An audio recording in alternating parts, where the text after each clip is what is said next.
Welcome to the REI Hacker Podcast, where we unlock the secrets of real estate success. Join us as we dive into the journeys of top investors, mentors, and industry experts. And now, let's hand it off to our host, Benson Juarez. Welcome, everybody. Thank you so much for being here on this edition of the REI Hacker Podcast. Really excited for my next guest. His name is Brandon Cobb. Brandon is the CEO of HBG Capital, a national recognized land development expert, fund manager, and educator. After pivoting from a successful career in medical device sales, Brandon built a thriving real estate business focusing on affordable housing and land development. Through real world experience, he's developed a practical approach to development and capital raising. Today, his firm manages over $22 million annually, and that's land development projects. He also leads the Land Development Accelerator, which is helping investors learn how to take land from entitlement through the construction process. Brandon has been featured in Forbes and has appeared on over 250 podcasts, sharing his insights on building long-term wealth through land. Brandon, thank you so much for being here. I appreciate it. Oh, hey, thanks for having me. The pleasure's all mine. Yeah, thank you. I appreciate you taking time. I know you got 1,000 things going on, but let's talk about your past and your journey a little bit. So you were a former medical device sales representative, and from what I've seen, like you really enjoyed working with patients and the surgeons, but then there was an unexpected job loss.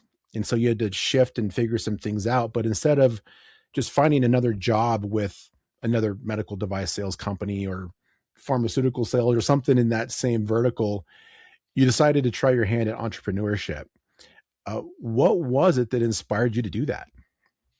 Yeah, that's a great question. You've really done your homework. I'm very impressed. Not a lot of people know that about me. When I lost my job, I learned that nobody was going to look out for my financial well-being but me. I was very shocked because I was very loyal to that company. I was very loyal to my boss. My boss was like a dad. He was like a mentor to me. So it's a pretty big shock. I was going through a complete identity shift. And unlike a lot of people or entrepreneurs, I never had this dream to be an entrepreneur. I'm what you call an accidental entrepreneur. I was sort of forced into it. When I got let go, I had luckily saved some money and didn't immediately have to jump in and getting a job. I was pretty young, didn't have any wife or kids, had no debt. I was like, okay, let's give this whole entrepreneur thing a shot. And I'd started multiple companies. It wasn't just real estate. I thought, okay, well, what am I good at? Because I believe I think if I remember correctly, I was watching an episode of Shark Tank where this guy got a deal, and it was about sending messages in people's faces attached to a potato. And I remember thinking, if this guy can get a deal on Shark Tank, sending pictures of people's faces on potatoes, like surely I can figure out something. So funny enough, that's probably where the spark kind of started. And from there, I just started failing over and over again. I launched a course on how to break into medical device sales. That bombed. I was really, really into motivation. I was like, I'll do this motivational blog thing. That bombed. I said, well, you know what? I really like this whole, life advice, life coaching thing. Big Tony Robbins fan. I'm going to be like Tony Robbins. I'm going to do life coaching.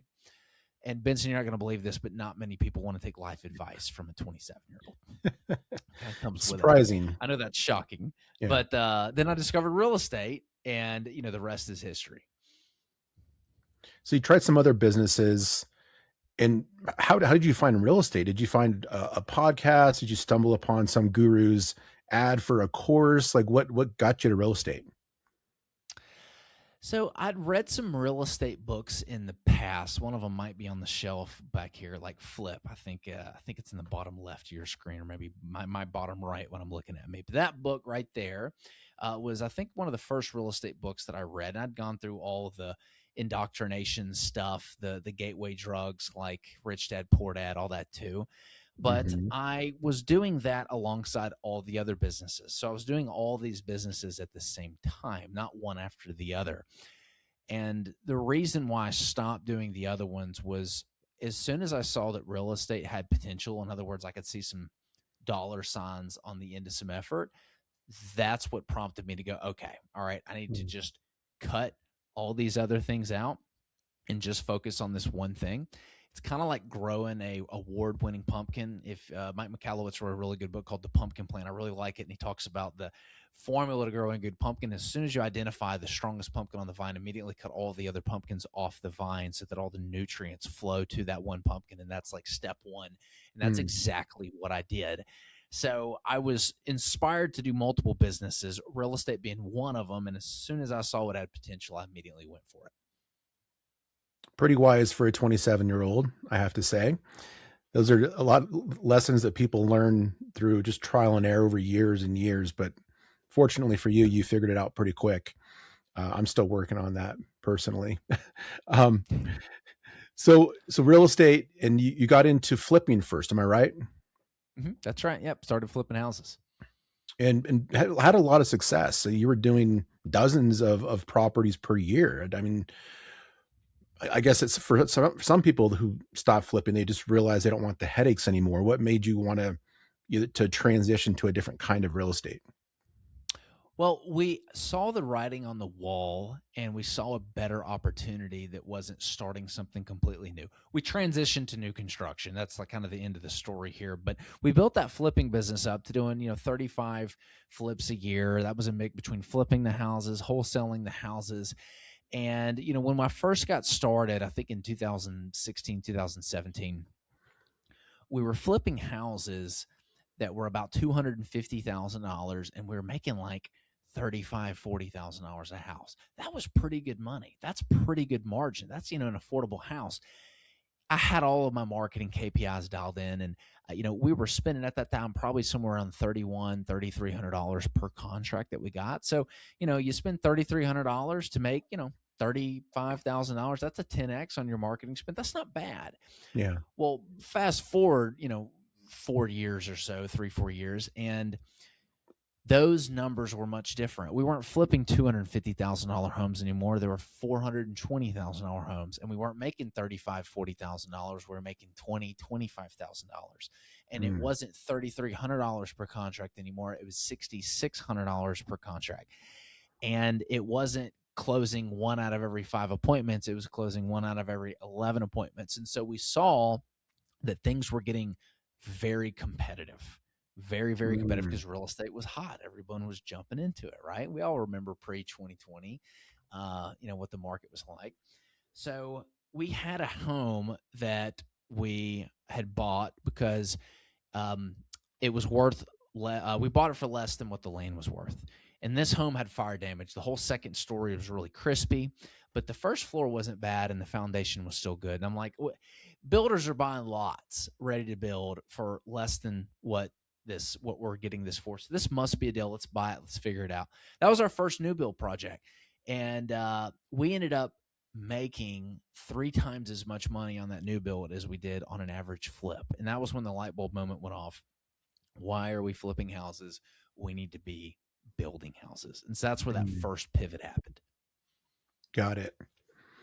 But you didn't say, okay, we need to find more fire damaged houses. We need to find some land.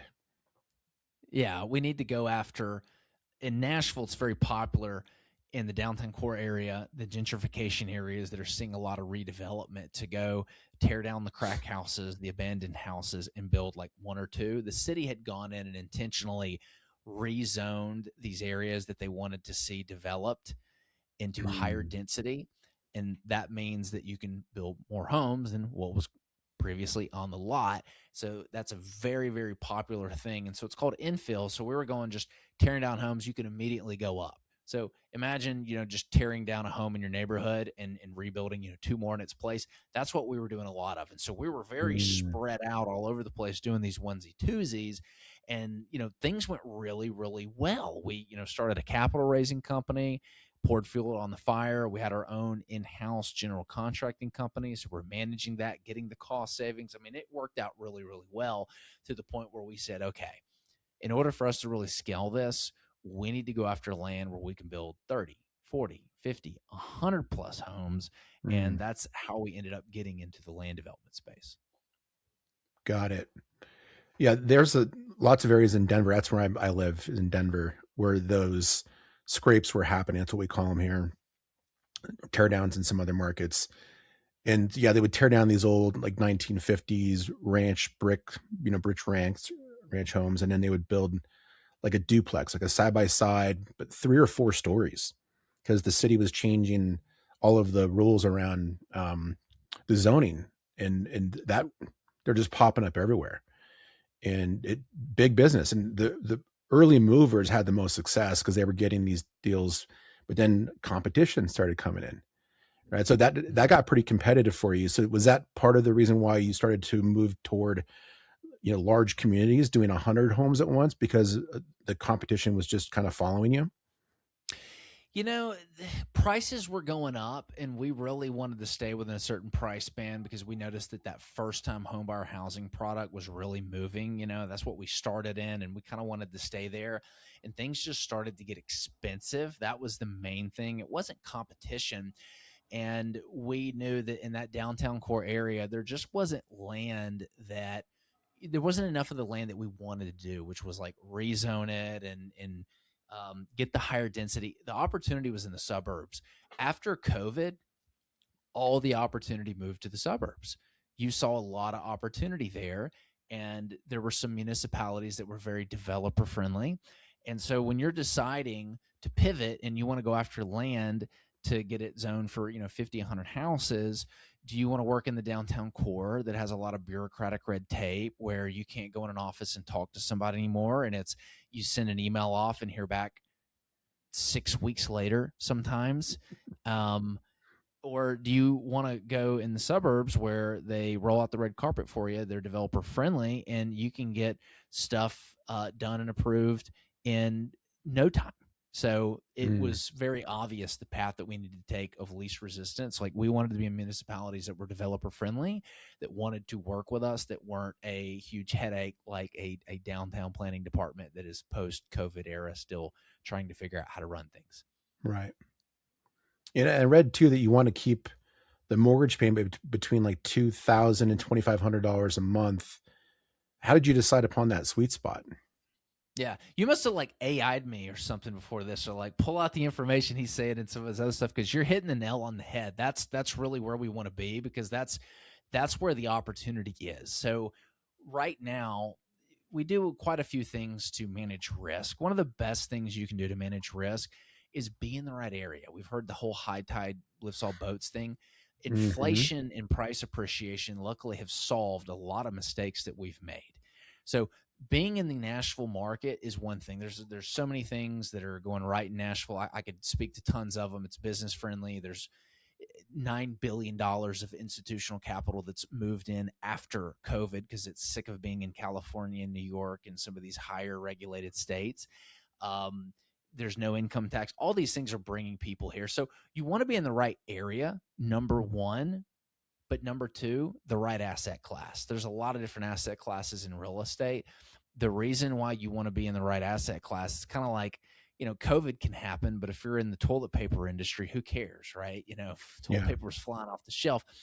Right now, less than 10% of the homes being built are entry-level homes, meaning a home that can supply a $2,000, $2,500 or less mortgage. You have over 33% of the home buying population that needs a home for the first time. These are the millennials. This is me. We're having kids for the first time. We're ready to settle down. There are enormous supply and demand imbalances there. I don't have to be a genius. You've seen it all over the news and everything. There's just not enough of that entry-level housing product. And so knowing that, that's what we sought out to do. Like, our goal is to create and invent more entry-level housing products for first-time home buyers. There's a huge, huge, huge need for it. And I just don't see a world where it's going away in the next 3 to 5 years at least. Yeah. And, entry-level home isn't just about price. It's about the amenities, right? So you guys got really good at doing green spaces and playgrounds and just building a community where people wanted to live, and just make it more of like they're around the people that they're like. Was that strategic? Yeah. And at first, we made a lot of mistakes that new developers make when they're first getting into the business. So we've got the Land Development Accelerator, and we teach others how to take land and just get it approved for the housing communities. You don't have to build it out. You can just get it approved, sell the paper, or you can develop it, or you can build it. It doesn't matter. And one of the biggest things that we teach in that program, I probably get one of these a month. I had somebody send me an entitled project that was approved, and word on the street is Brandon buys this kind of stuff, and our title company referred us because we do a lot of this type of work. And I looked at his development that he had spent $60,000-$70,000 in a year of his time getting approved, and noticed that the townhomes were 11 feet wide. Now, who has an 11-foot wide townhome product? Nobody.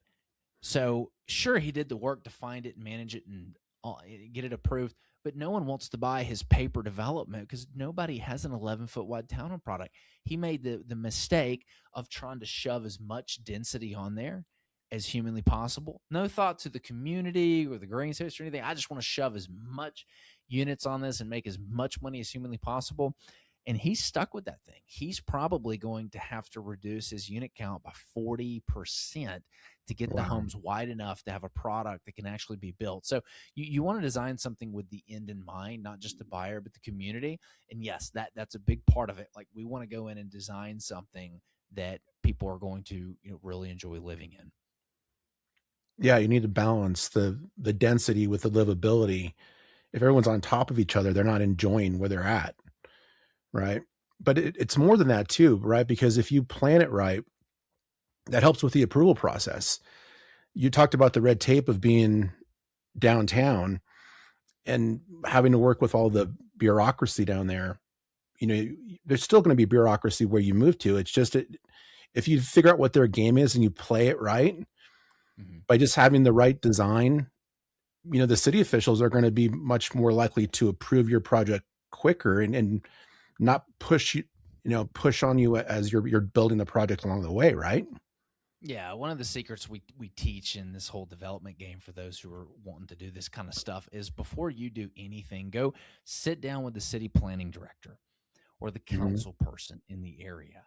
And most people are showing up for the first time and trying to shove something down their throat.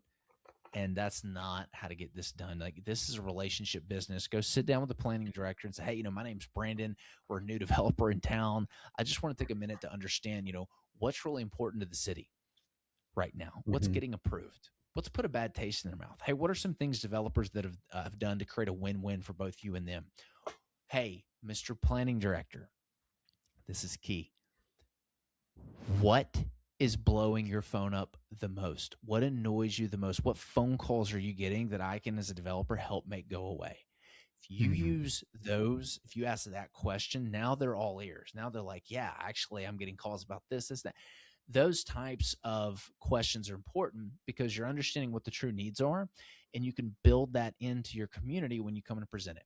I'll give you an example. Here in Wilson County, they hate townhomes. They're sick of townhomes. Do not come and try to pitch them a townhome project because it's going to fail. But guess who spends, tens of thousands of dollars on light engineering and concept plans and a light grading plan just to submit to, get a preliminary plat approval? Developers that don't do what I just told you to do. They waste time and they waste money. And so what we do is we take that information and we construct a community around those needs. So I'm not putting townhome products in Wilson County. I'm designing the architectural plans. They said it'd be really nice to have more stone facade. Perfect. I'm putting that in there. I'm putting up a product that says, hey, this is going to have some stone facade right here. Maybe it's planting a tree in each yard because they want more. Maybe it's a dog park that they need. So doing it that way, when you come to them and show, hey, I listened and here it is, this is what you asked for, your chances go up dramatically. Right. And not just the chances too, but your overall costs come down, right? Because if you got less pushback and you can get things built quicker, you got less lead time, that's less expenses, and then you have a better ROI in the back end.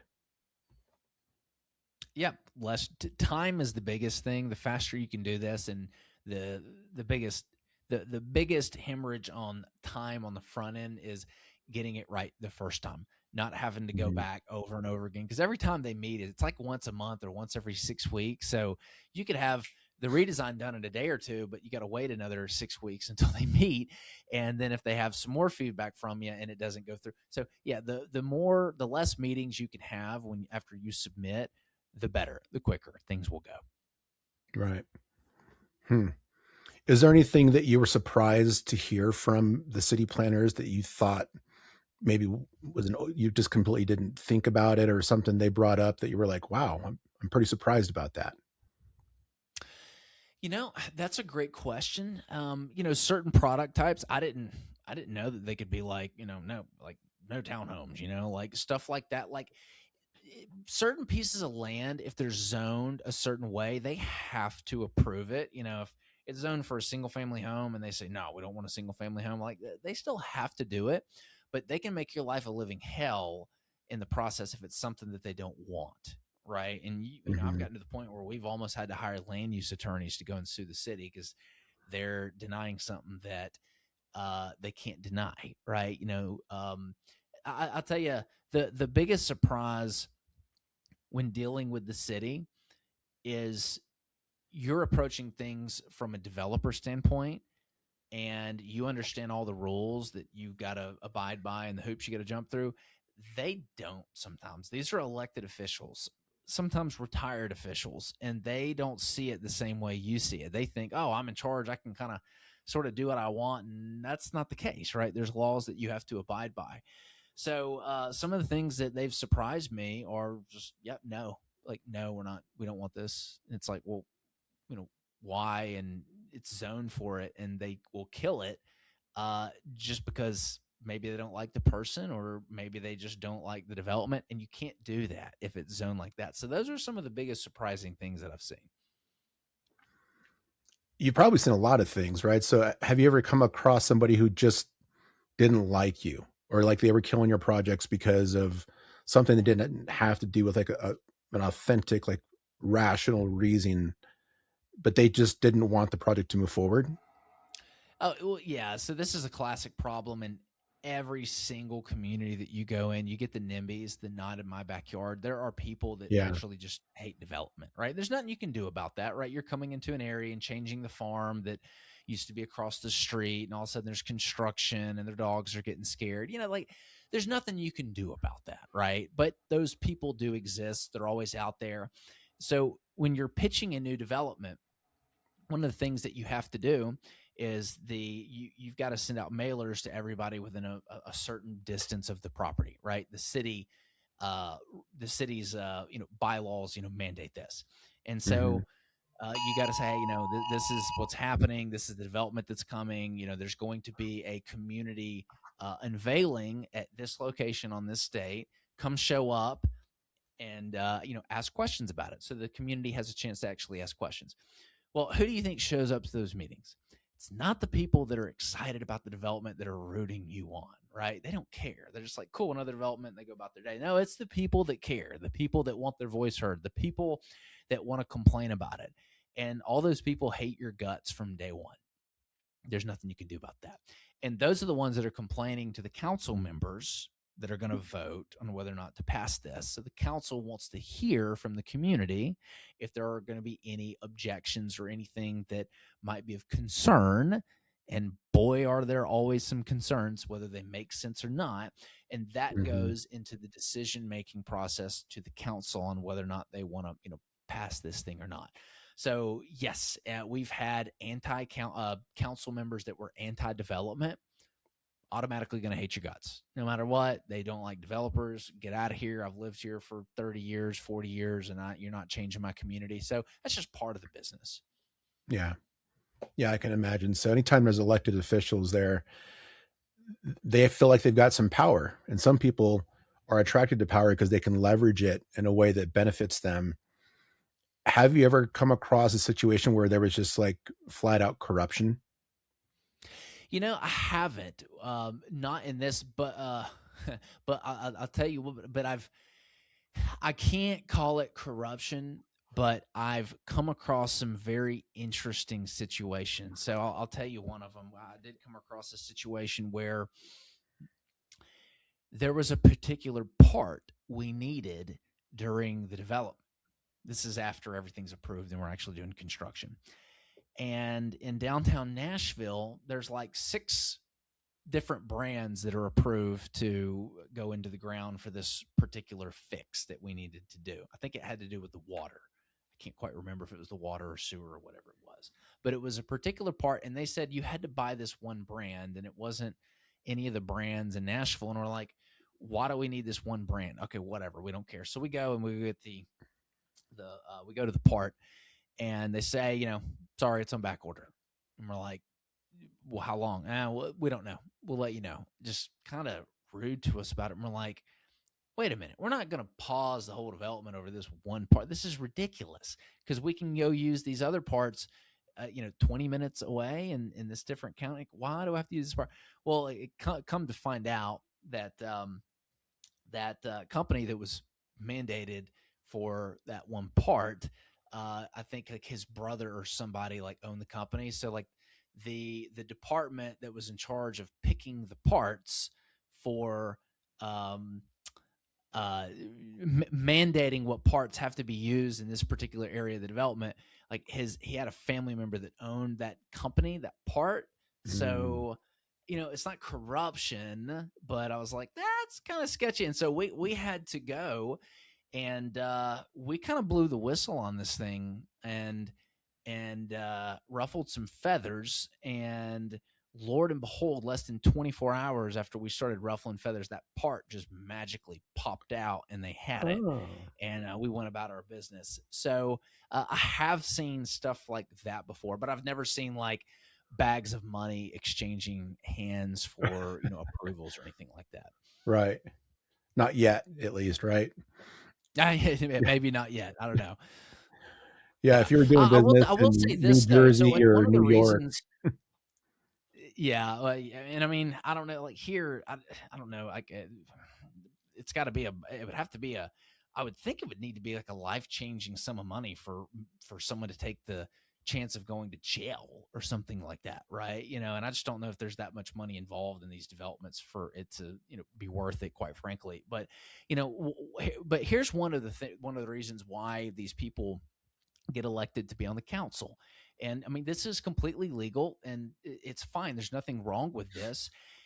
Here's why it's very profitable, because when you're sitting on the council, which areas are going to be developed. The hot areas, what's coming several years before it happens, and you can go and you can buy property legally in this area. There's no one stopping you from doing that. And so that I've noticed like that, some of these council members have made a lot of money just knowing where the path of progress is and going and buying stuff in that area. And that's completely legal to do. And, they got every right to do that.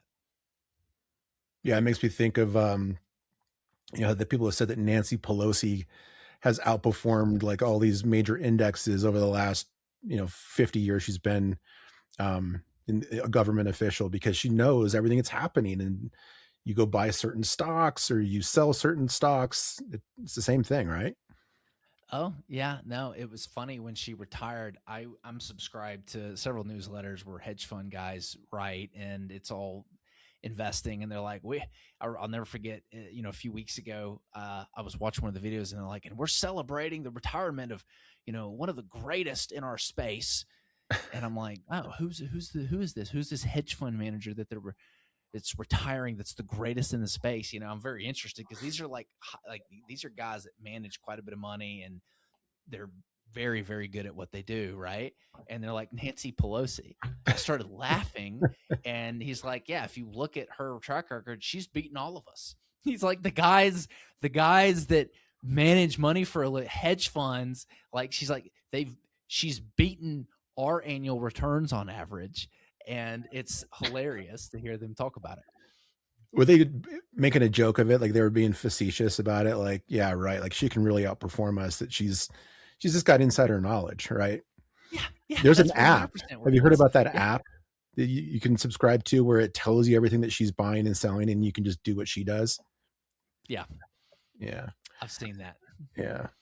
A little off topic, but I mean, that's what happens, right? So whenever you're dealing with these government officials, and somebody ultimately has the ability to say yes or no to a project or make your life hard or, ultimately affect your bottom line. So just playing the game is the key. And that's what's so cool about what you've designed for your community, where you teach people the ins and outs so they don't have to make the same mistakes that you made coming out, right? So this is called the Land Development Accelerator, right? Is this like a mastermind that you guys designed to help others not have to go through what you went through? Yeah, it's a mastermind community. So there's other people that do what we do in there. There's new people. We teach land entitlement. That's where you just get the paper approved. So you take it from farmland to approved community. You just sell the paper. You don't do any construction, or you can develop it where you're creating the lots, putting the roads, the utilities, the infrastructure, and then selling the ready to build home lots, or you can actually, build the home. So, we got into it from building homes. So we got a couple clients that build homes and are scaling that, and some that just want to do the entitlement, and some want to do the actual land development portion. So we hit all three of those phases. And I love this business because it's one of the few pieces of real estate where you have a chance to execute the value add strategy in multiple phases. If you're flipping a house, you really got one way to do it: fix it up and sell it, right?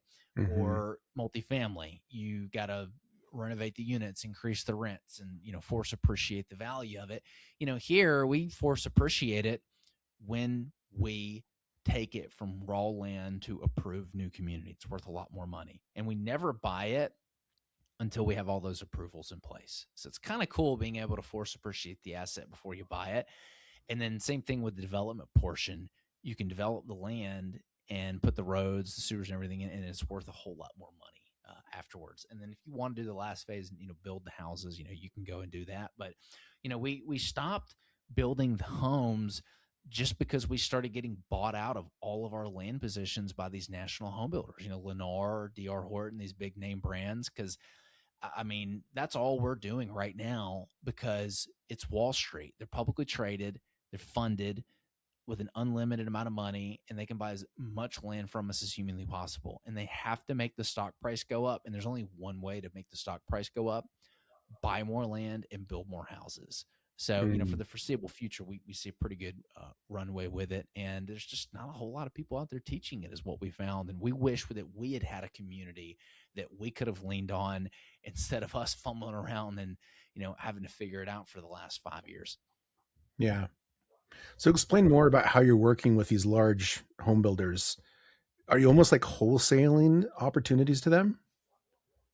It's not wholesaling because there's work involved, but let me simplify this.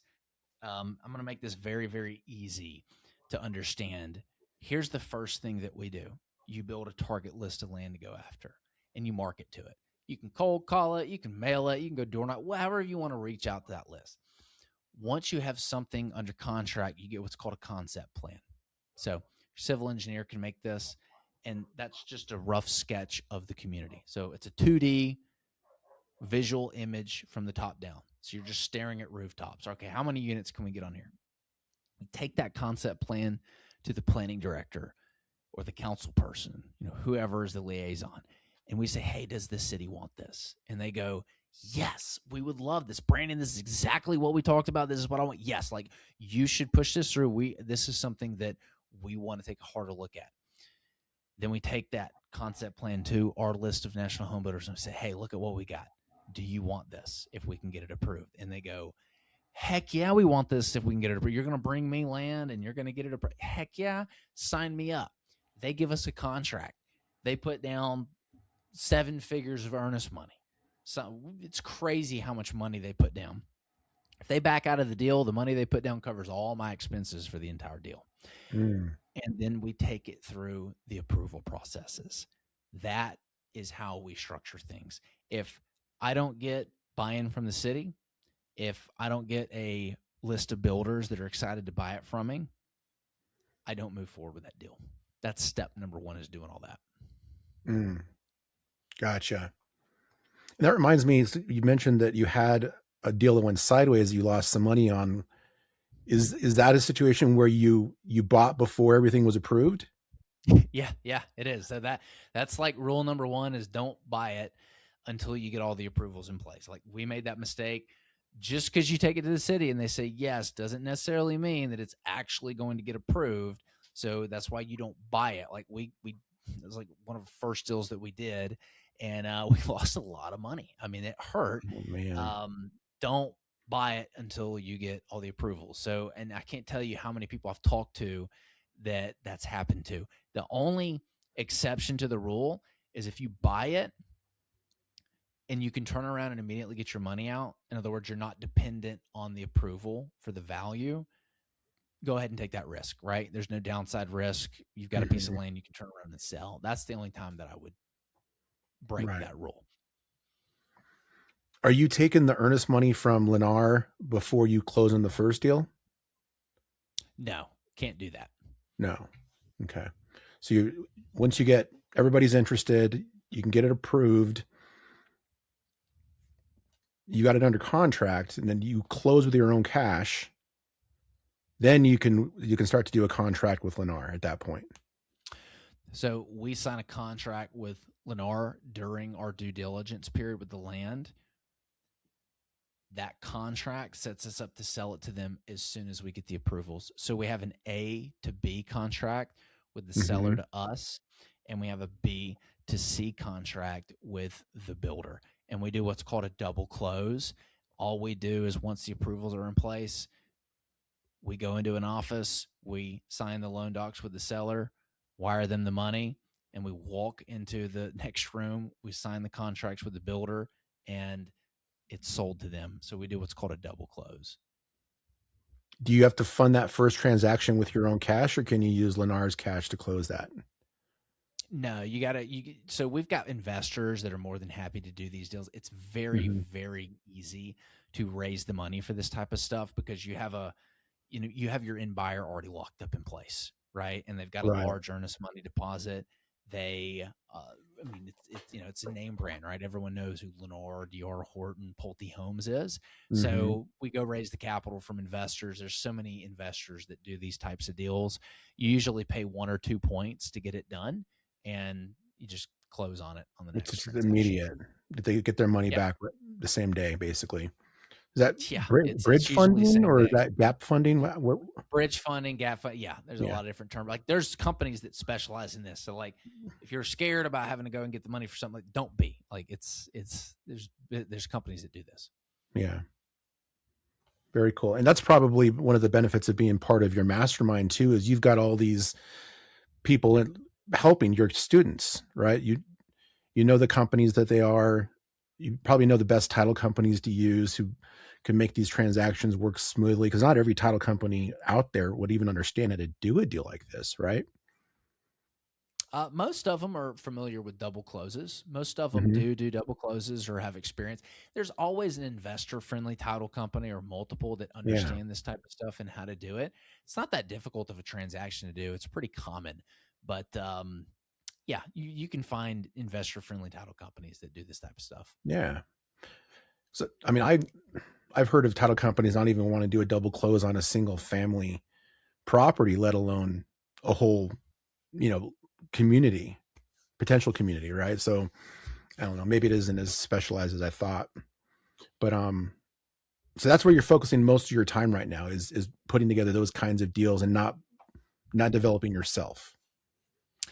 We're developing lots and getting land approved and sold. We're not building homes at the pace that we used to. In fact, I don't have a single home under construction right now. The market's just a little too crappy for it. We'll build again when the market bounces back, but primarily we see an unlimited opportunity right now to just funnel as much land to Lennar and D.R. Horton as they can possibly buy. So the developing of the land part of it, is that like putting the sewer in, the roads, stuff like that? Yeah. There's a day, so you can just do land entitlement, and that's what a lot of our students do. They just start with that, where you just get it approved and sell it. No construction. The second phase, and this is what builders really like, because builders don't want to do this; they just want to build homes, is when you go and you smooth the land out because you grade it out and then you put the sewer, the water, the utilities, the roads into it. And now you have a neighborhood without houses, and the builder can come and just buy those lots and build the homes. Yeah. Yeah. I live in a town called Brighton, and there's just a ton of that going on right now, where there's houses popping up all over the place, but you just see these big graders out there just flattening the land and making it nice. And, there's some tiers in certain areas because we've got hills out here. Right. But, there's a ton of building going on. Yeah. There's good pockets. There's bad pockets. It's been really crazy the last, 3 years? What is it? 2025. We just ended in 2022. Yeah. 2022. So it's been 3 years of a pretty crappy market, quite frankly. It's been very volatile. And I think that 2026 is going to be a fantastic market. I think they're going to jam it full of liquidity and things are going to bounce back. But if your area is doing good right now in this current market for real estate, it's going to do really good going forward. Oh, yeah. So for people listening right now, where's the opportunity in this conversation for them? Like, they could become part of your mastermind. They could start learning about how to do the entitlements and getting approvals. Like, where, for someone who's just thinking about getting into this space, where can they start? Yeah. So, we have two people that we serve. If you're somebody that wants to learn how to do this, maybe you're a builder and you've been building houses and you want to scale, or you're a land flipper and, you're wanting to do some larger land deals, or you just like the idea of getting into development, then you can go to learnlanddevelopment.com. We've got a free course. It's right below the video. You click it. In that course, I've got over 3 hours of content on how to go find the land, how to do the due diligence on it, what the entitlement process is to get you trained. There's 3 hours of raising money too, because I can't teach this stuff and not teach you how to raise money for your real estate deals, right? And this isn't like going and finding banks. This is private investors, private equity. You got to have that to be successful in this business. So you can go there, you can go check it out. The other people that we serve are investors who like the idea of investing in affordable entry-level housing neighborhoods that want to add that to their portfolio. And if that's you, if you just want to passively invest, just put your money in deals that we find, manage, and sell, completely hands off. You can go to hbgcapital.net/waitlist. There's a video that explains, what we do and how we do it. And if you want to grab our free ebook, 100 questions business owners ask before investing, you can just go to hbgcapital.net. So hbgcapital.net, that's the book. You can grab it. It's free. And then hbgcapital.net/waitlist if you want to watch the video on our strategy. Oh, yeah. I mean, with this type of investing or this type of business structure, there's a lot of moving parts. So you guys go to his website, get all that free information and see if it's for you. Because it probably isn't for everyone, but that's why you've got two kind of groups that you support, right? You got the people that want to they want to hustle and do the work. And then you got some people who can invest in it passively. Do those investors have to be accredited, or do you have a fund that you started, or how does that work? Yeah. So we syndicate opportunities. We start funds. So we work with both. We work with both accredited and non-accredited investors. With the non-accredited, like, they can't immediately get started if we're meeting like them. We've got to establish a relationship first, and it's got to be a 506B opportunity. But the short answer is yes, we work with both accredited and non-accredited investors. Very cool. Awesome, Brandon. Well, this has been great. I didn't know what to expect from the conversation. Sometimes stuff like this can be dry, but we had a great conversation. I learned a bunch from you, and I know our audience did as well, but thank you so much for taking the time. Yeah, no, I appreciate it. Thanks for having me on. You got it. And everybody, thank you so much for listening to this edition of the REI Hacker Podcast. Keep an eye out for more amazing guests like Brandon in the future, where we talk about real estate investing, entrepreneurship, business, and overall just generating wealth and help you to reach your goals. So thanks for listening, and we'll see you next time. Take care. That's a wrap on today's Real Estate Revelations. Thank you for tuning into the REI Hacker Podcast. Remember, every property has a story, and every deal is a lesson. Until next time, keep Keep hacking the real estate world.